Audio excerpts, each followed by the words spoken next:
Hi everyone, in front of me I've got Vivo V21e and let me share with you how to reset up preferences on this device.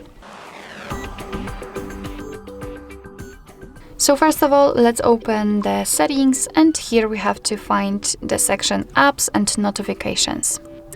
Now let's tap on see all 35 apps and then 3 dots icon in the right upper corner. Tap on reset up preferences, and here we've got the information what it will actually reset, so the disabled apps and the notifications, default apps, background data restrictions for apps, and any permission restrictions.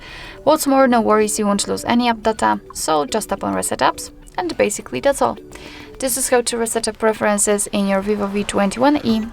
Thank you so much for watching. I hope that this video was helpful, and if it was, please hit the subscribe button and leave the thumbs up.